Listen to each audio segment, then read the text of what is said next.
Okay guys, on this video today we're looking at reviewing for the module 2 assessment, and finally we're back into the lab now, so you guys will have your first hands-on test. So we're going to review for that right now, and also the written part of it that will be up and running for this weekend. I was going to plan on doing it on Monday, but now we're going to do it this weekend because we need to get into module 3 on Monday, starting fresh on Monday. So and then after this, we're going to do, and I have it already on Canvas, which is the study guide for the midterm exam. That's going to be opening up as well. So check your Canvas for that because it's happening already. So basically, we're going to have everybody come in on Monday to do the hands-on test. There's 4 stations on there, and this one's normally a group activity work. For this particular stations that we have set up for you guys, you'll have 10 minutes to do each station. And so, we're looking at number 1, doing the areas that we looked at, doing it in the worksheet 9, which is performing cylinder power balance test. You'll be doing that on the Saturn. Then there's 2 engines that you're going to be doing a cylinder leak down test on. Okay. And I'll tell you when we do the orientation where exactly that's going to take place and how it's going to happen, okay?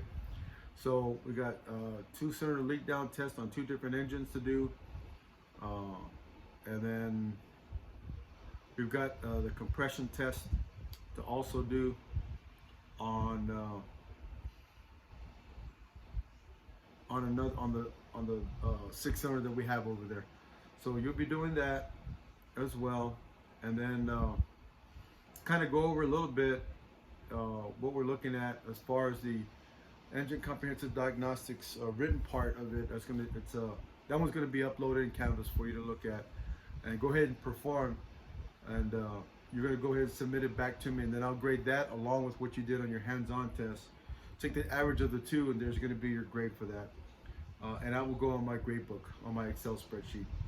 So on the written performance test, we're looking at list 3 symptoms of an engine mechanical problem and possible causes. One could be engine running rough. What's the possible cause? Of low cylinder compression. Okay. Engine lacks power. Well, what can cause that to happen? Late mechanical timing could cause that to take place. As one instance, smoke coming out of the tailpipe. You either have coolant, oil, excessive fuel in the combustion chamber. Something like that taking place. So I need 3 symptoms of an engine mechanical problem and possible causes. Okay, even noises. If you want to go with noises, tapping noises or clunking noises. Tapping noises would be valve train issues. Clunking noises could be possibly a rod knot, piston slap inside the cylinder wall area.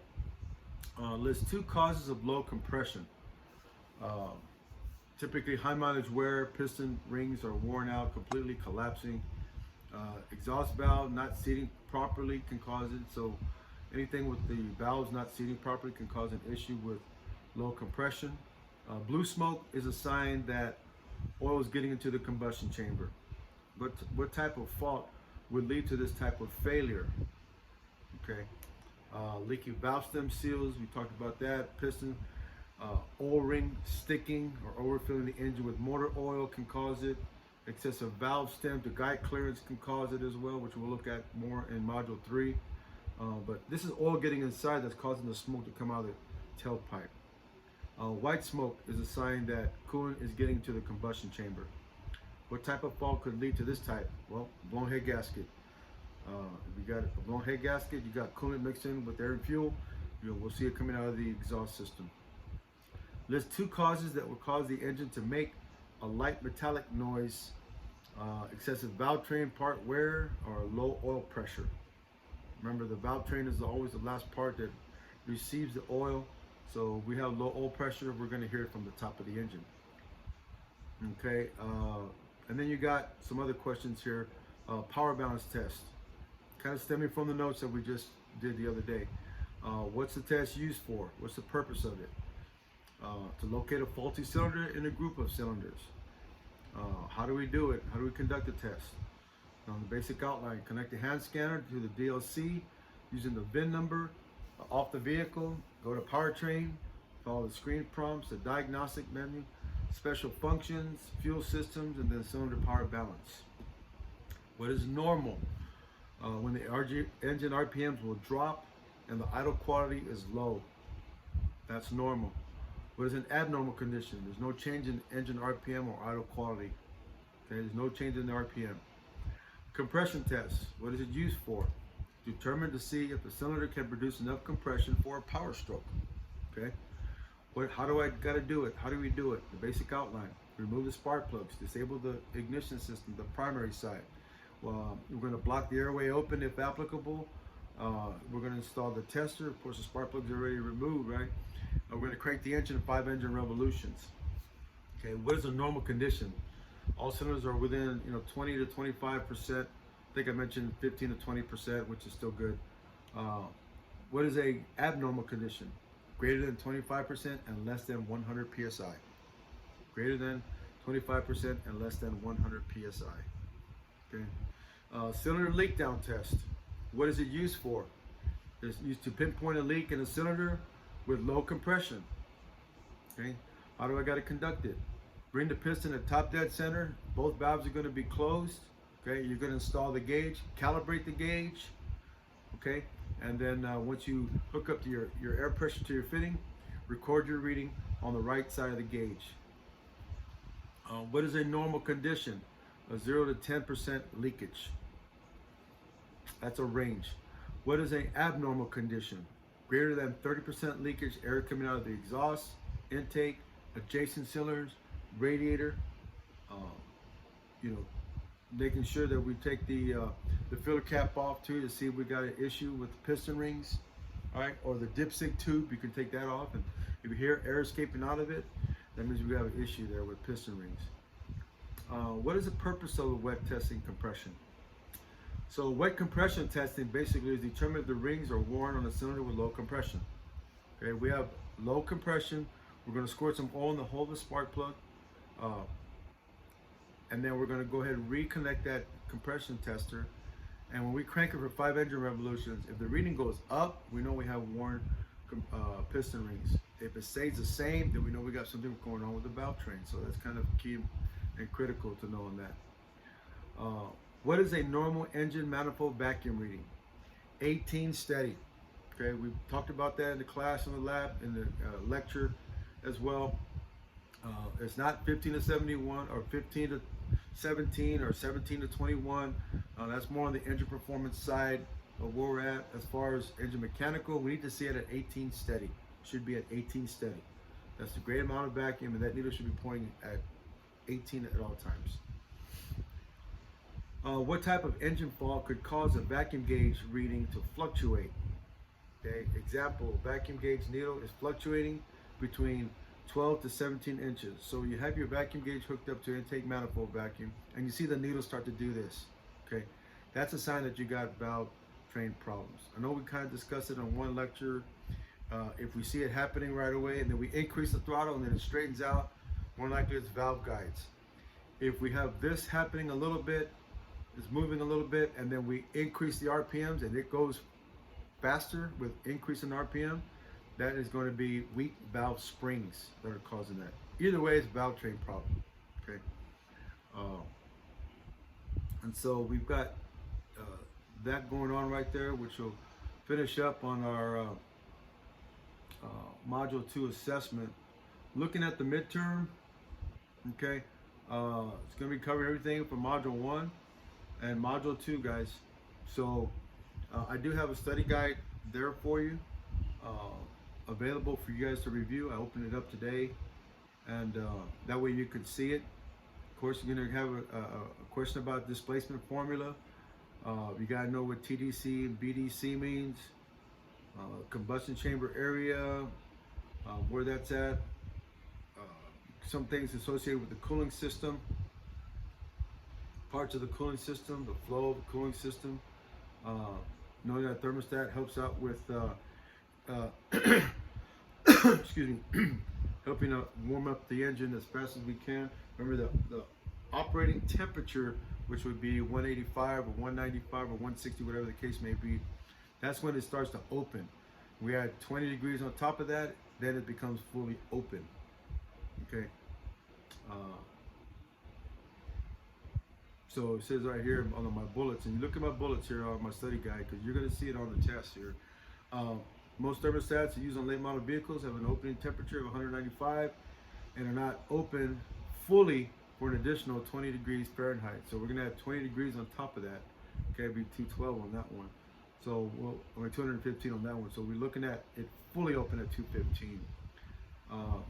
And of course, the radiator cap, remember that it should increase the boiling point of coolant by 3 degrees per pound of pressure. Okay, so whatever your radiator cap is rated at, we're going to multiply times 3 to help increase that pressure.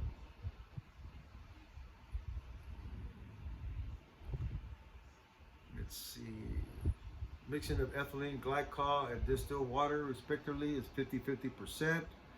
An engine that runs hot only when driving at speeds below 25 to 30 could be a defective cooling fan or fan clutch.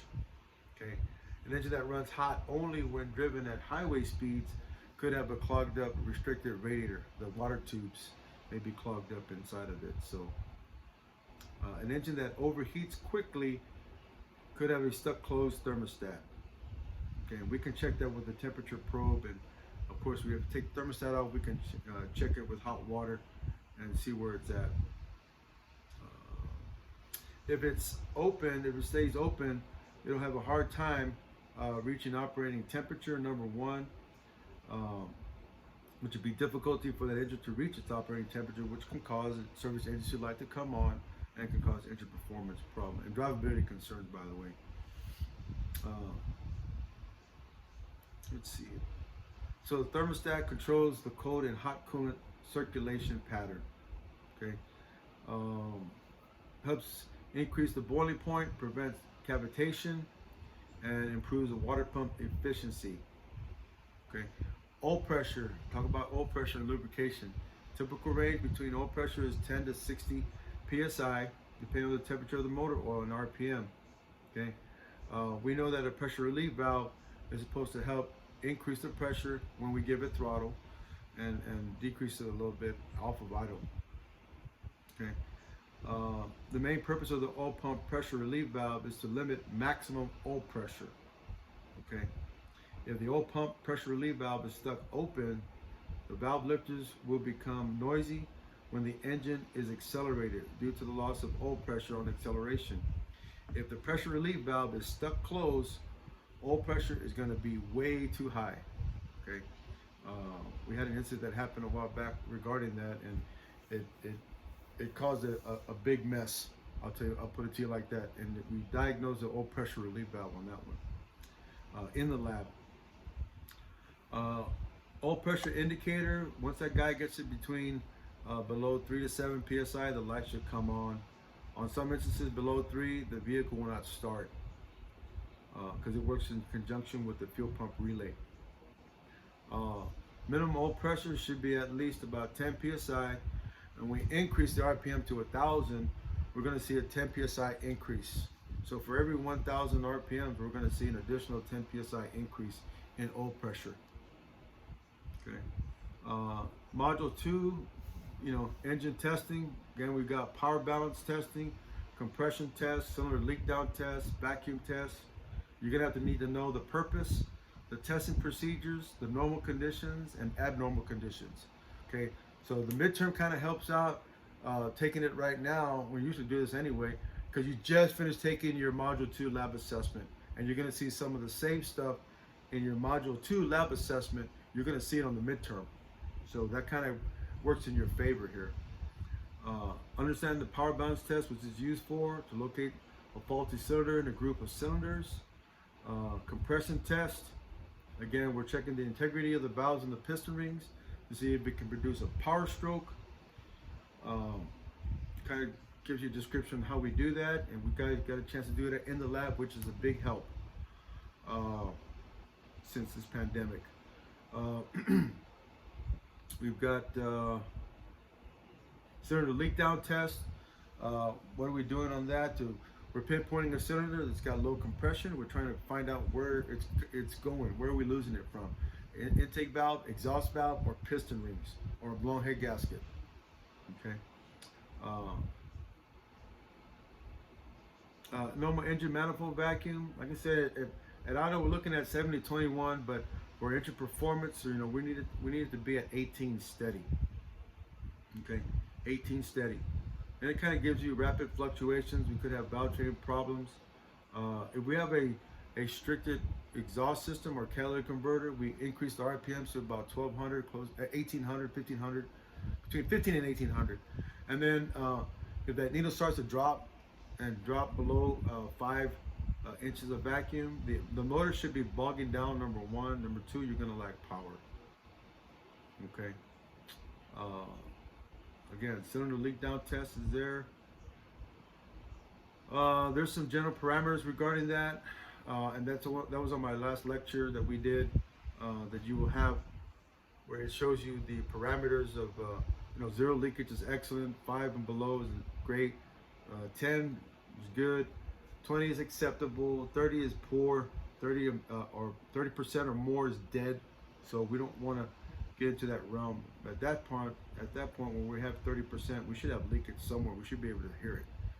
So check the areas of the leak: throttle body, exhaust pipe, adjacent cylinders, cooling system. Take out the old filler cap or remove the dipstick tube, whichever one comes first, and then we'll be able to see where that leak is. Okay, so you guys will have the module 2 assessment, the hands-on test to do on Monday. We will be covering, and I'll have stuff set up for module 3 already on Monday. So you're coming in for the testing on Monday, but we are getting right into module 3 as well on Monday. And we've got some videos for you on that one, on the lecture to do, and we'll kind of go from there. So look forward to seeing the next group coming in the next day. And you guys take care and be safe.